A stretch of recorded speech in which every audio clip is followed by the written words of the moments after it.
वह दिन कैसे भूल सकती हूँ मैं। रात का समय था। उस दिन मेरे पति विनोद को घर वापस लौटने में थोड़ी देर हो गई थी। वो गांव से हर रोज़ शहर काम करने को जाते थे, पर सूरज ढलते ढलते वापस आ जाते थे।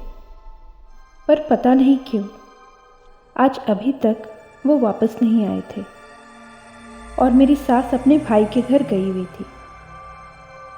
हमारी शादी को अभी केवल 4 महीने ही हुए थे। आज का दिन मेरे लिए बहुत खास था, इसलिए आज मैं विनोद का इंतज़ार कुछ ज़्यादा ही बेसब्री से कर रही थी। पर ना जाने क्यों इंतज़ार की घड़ियाँ कुछ ज़्यादा ही लंबी होती चली जा रही थीं। भीषण गर्मी का समय था, इसलिए मैंने बाहर की खिड़की खोल रखी थी और सामने चौकी पर बैठे बाहर की ओर ताक रही थी। अचानक से बिजली गुल हो जाती है। हमारे गांव में बिजली तो थी, पर कब चली जाए इसका कोई पता न होता था। बिजली जाने के बाद बाहर और अंदर घनघोर अंधेरा छा गया। मैंने चौकी पर से उठकर लालटेन जलाया और उसे दीवार में लगी एक खूंटी से टांग दिया। फिर वापस से आकर चौकी पर बैठ गई और खिड़की से बाहर की ओर देखने लगी। बाहर से आने वाली ठंडी हवा मुझे बहुत सुकून पहुंचा रही थी। अचानक से हवा बहुत तेज चलने लगी, इतनी तेज कि उसके सन सन की आवाज़ मेरे कानों में साफ सुनाई दे रही थी। मुझे थोड़ा अजीब सा महसूस हो रहा था। मैंने खिड़की को बंद करना सही समझा।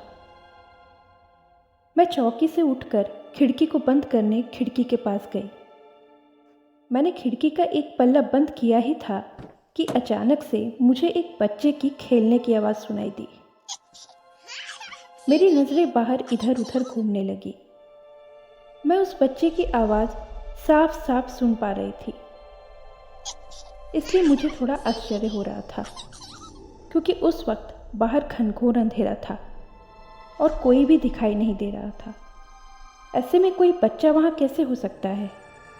दूसरे ही पल बच्चे की ज़ोर ज़ोर से रोने की आवाज़ आने लगती है।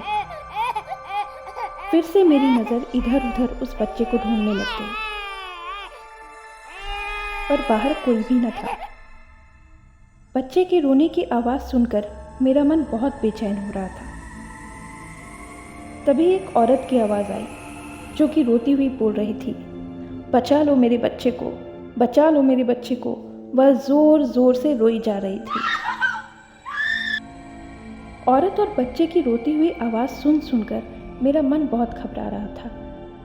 तभी मेरी नज़र हमारे घर से थोड़ी दूर दाईं ओर जो वृक्ष था उस पर पड़ी। वह वृक्ष था तो हमारे घर से थोड़ी दूर, पर हमारी खिड़की से वह साफ साफ दिखाई देता था। उस वृक्ष के चबूतरे पर आलती पालती मारे हुए एक औरत बैठी थी और उसकी गोद में एक बच्चा था। मैं देखकर अचंभित रह गई, क्योंकि अभी तो वहाँ पर कोई नहीं था। एकाएक वह औरत वहाँ पर कैसे आ गई? दूरी होने के कारण मुझे उसका चेहरा दिखाई नहीं दे पा रहा था। बस मैं इतना देख पा रही थी कि उसका चेहरा लंबे लंबे बालों से, जो कि खुले थे, ढका हुआ था और उसने हल्की नीली रंग की साड़ी पहनी हुई थी। वह और उसका बच्चा लगातार रोए जा रहे थे और वह औरत बस एक ही रट लगाई जा रही थी, बचा लो मेरे बच्चे को, मेरी मदद करो, बचा लो। उन दोनों की आवाज़ से मेरा मन बहुत बेचैन हो रहा था। मेरे कदम दरवाजे की ओर बढ़े।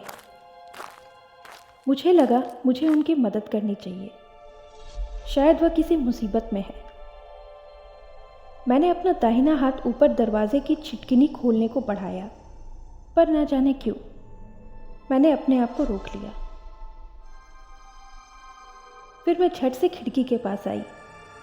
मैं अपने दोनों हाथों से खिड़की के छड़ों को पकड़ उसे एक टक देखे जा रही थी। मैं असमंजस में थी कि उसकी मदद करने के लिए मैं बाहर निकलूं या नहीं। फिर अचानक से मैंने देखा कि वह औरत उस चबूतरे से उठकर खड़ी हो रही है। वह अपने बच्चे को गोद में लिए खड़ी हो गई और धीरे धीरे आगे बढ़ने लगी। उसके पैरों से पायल की झन झन की आवाज़ आ रही थी, जिसे समझ आ रहा था कि उसने पैरों में घुंघरुओं भरे पायल पहने हुए हैं। मैंने ध्यान दिया कि वह हमारे घर की ओर ही आ रही है। वह चलते चलते पास आती जा रही थी। अब मैं उसे साफ देख सकती थी। उसकी हालत देखकर मेरा दिल दहल उठा।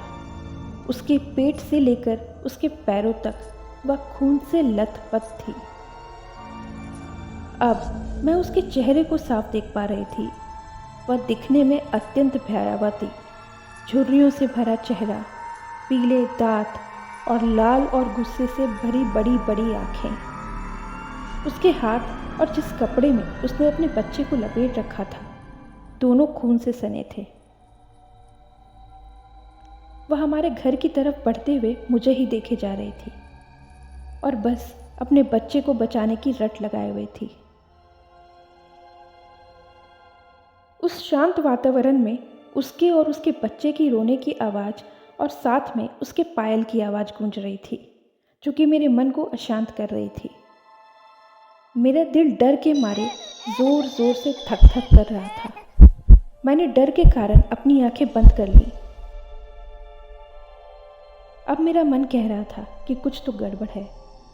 मैंने तुरंत ही खिड़की का दूसरा पल्ला भी बंद किया और खिड़की के पास ही नीचे ज़मीन पर बैठ गई। मैंने अपने दोनों आंखें मीच ली और अपने दोनों हाथों से अपने दोनों कानों को बंद कर लिया, जिससे मेरे कानों में वह आवाज़ न जा सके। मेरी सांसें बहुत ही तेज़ चल रही थी। मैं मन ही मन ईश्वर को याद कर रही थी। मेरे कानों में आवाज़ आई कि शायद कोई दरवाज़ा खटखटा रहा है। यह सुन मैं और भी ज़्यादा डर गई। मेरी सांसें और भी तेज हो गई। शायद वह औरत मेरे दरवाजे पर थी।